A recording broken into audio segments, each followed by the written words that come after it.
Hi guys, back with another video, and today I have two things to show you in this video.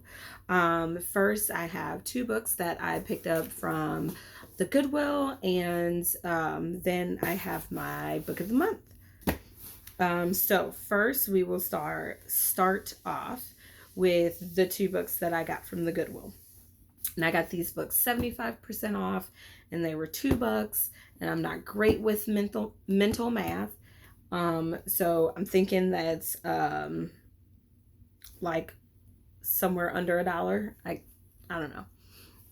Yeah, so make fun of me all you want to in the comments. I don't do mental math, not even a small amount of mental math. I can't do any unless it's very, very simple, like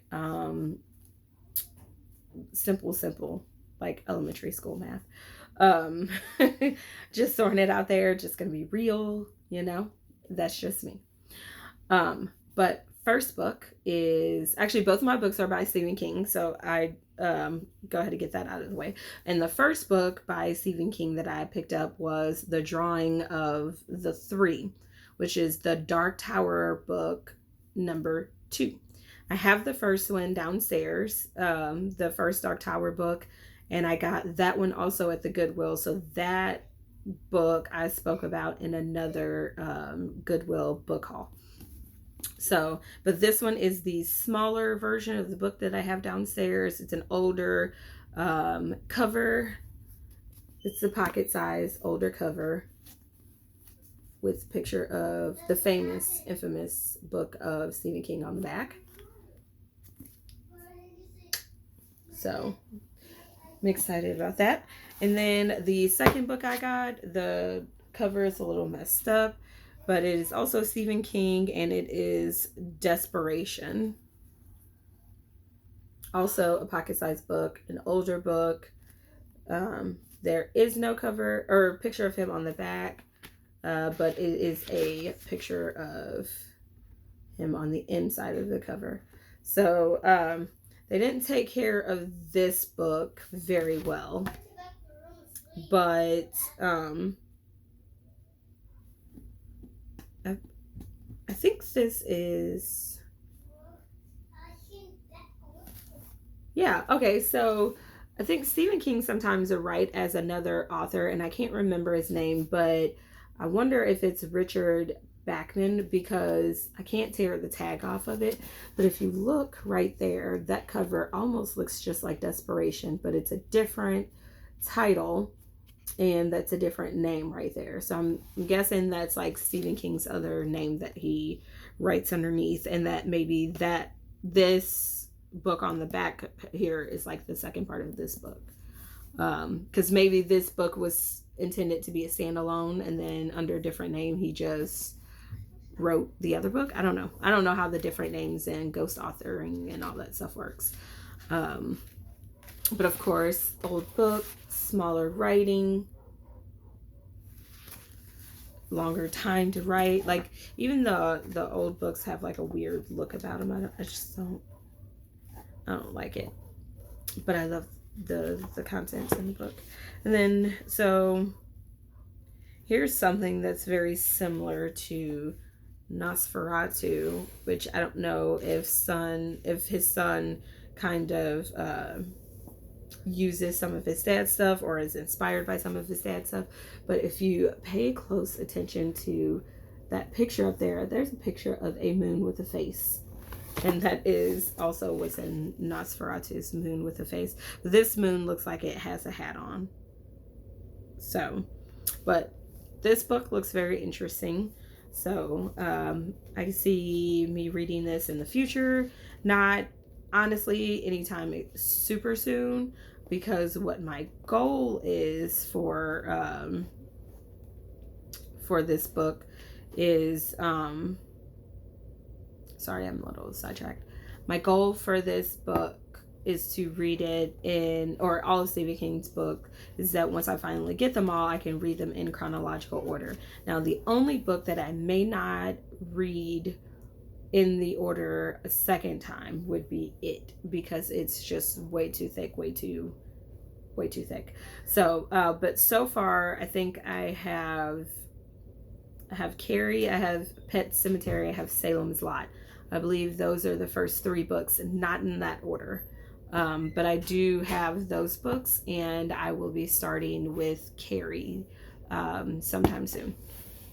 So those are 2 books from the Goodwill.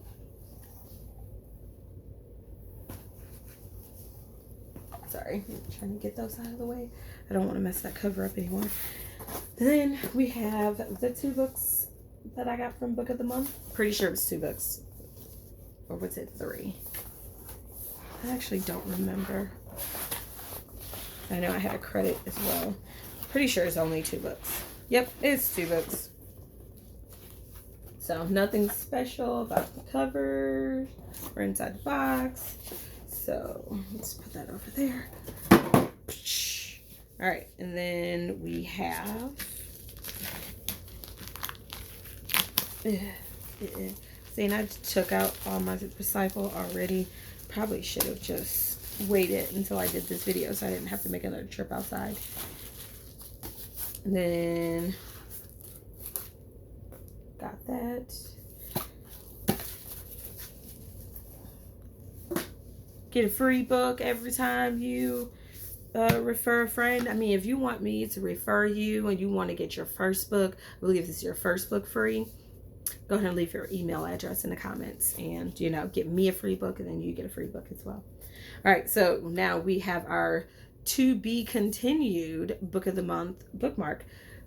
Usually, I don't think these say to be continued. So I actually like that it says that. I might laminate this one and keep it like that because that's kind of neat. It's kind of cool. Kind of cool. All right. So first we have The Great Pretender. Oh my goodness, I cannot talk today.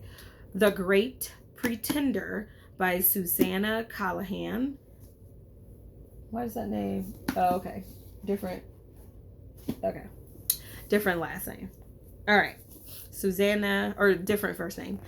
Susanna Callahan. I'm reading another book, or want to read another book by Marian Callahan. This was like, wait a minute, that name sounded familiar. Nope, just last name. All right, this is in 1973. A charismatic doctor convinced 8 healthy people to commit themselves to a mental hospital. They had to prove their sanity to be set free. Their undercover mission would change our understanding of madness forever. So I read that and now I remember why I got this book.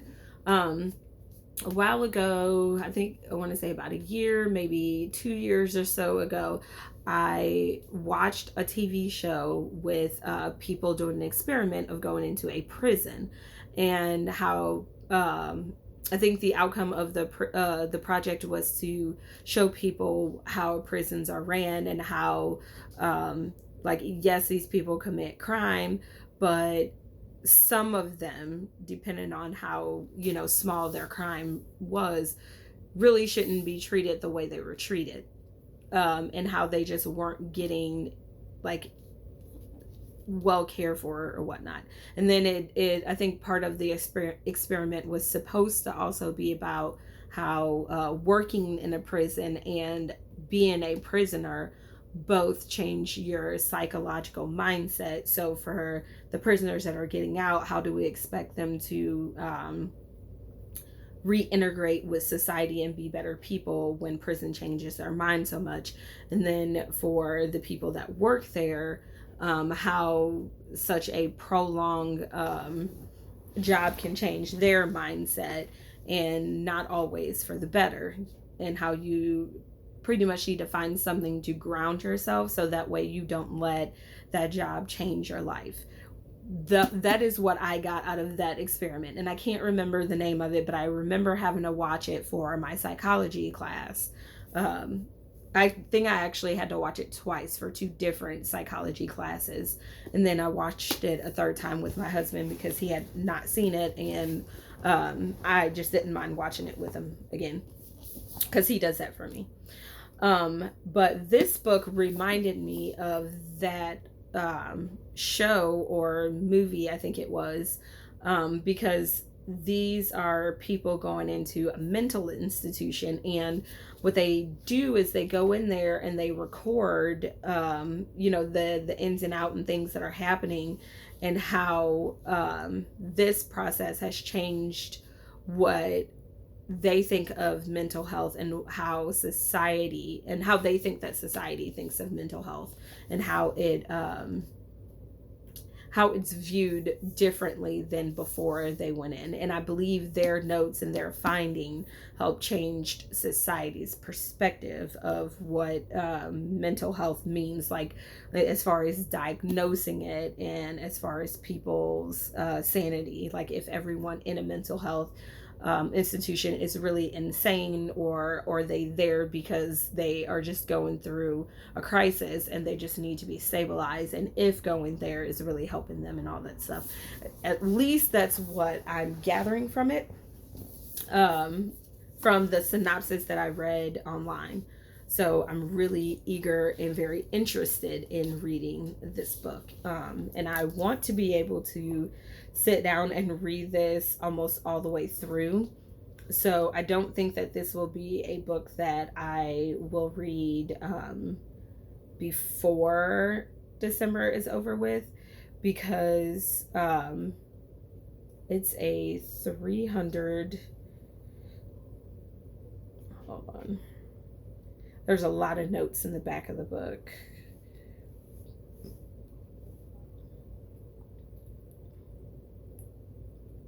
So it's a 299 page book, that, from what I've heard so far, is a book that you want to read all the way through. So maybe on a break, or just a time where I don't have so much reading to do, I will be able to read this book. And from also what I hear, I don't want to read another book while I'm reading this book. This should be the only book that I'm reading, so that way I don't miss what's going on and stuff, because I can get easily sidetracked depending on how fast or slow the book goes, as far as events and stuff like that happening. Okay, and my second book that I got is The Family Upstairs by Lisa Jewell. I got this book solely based on the cover. It's a very pretty cover, mainly black with a lot of purples in it, and I love purple. So, and then that's the back of the book.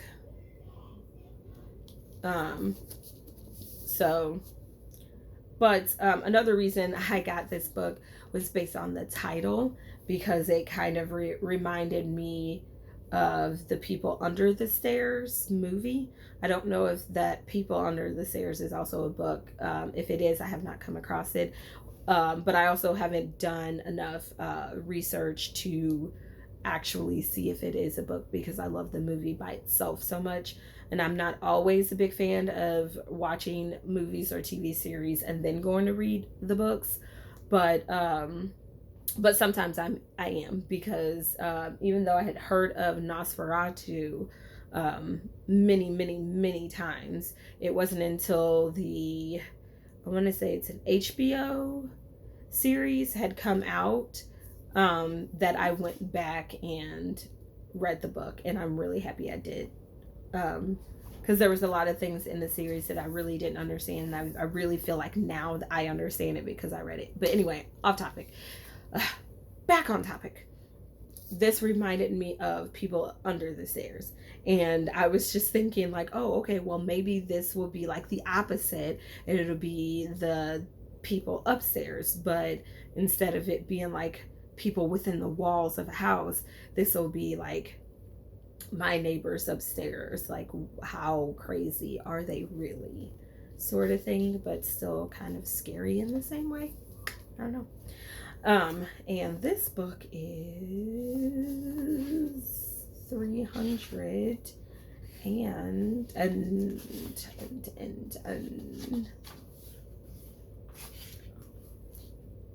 38 pages, 338 pages. And this book actually looks like it would be an even quicker read, because even though it's 300 and some pages, which is more than the other book I showed you, because it seems like it's written in shorter chapters. It looks like there's multiple parts of the book, but the chapters are shorter, which for me I really love, because then if I only have like 10 minutes to read a book, if the chapters are only 5 or 10 minutes of a read, then I just read a chapter, and then I could put that book down safely because there's a safe stopping point, and then I can pick it back up the next time. So yeah, this looks like it's just that, because this is 4 pages, which is 2 pages front and back, and that's just one chapter. So if most of them are like that, between 2 pages front and back, or 3 pages front and back, I think the most one of these small chapters have been was 10 pages front and back. Just really depends on the shortness of the information in that chapter. I really like small chapter books for that. So this might be on my December TBR, because it's short chapter, and because December is a very, very, very, very, very busy month for me, with it being Christmas and 2 of my own children's birthday, and then, you know, a few nephews and nieces' birthdays up in there. So this might be a December TBR read. So that is the video. That is my book of the month, and my 2 books from the Goodwill, and that is all I have for you. So if you like what you see, please like this video. If you have anything you want to share, please leave it in the comments below, and if you are not already subscribed to my channel, please hit that bell button. Bye.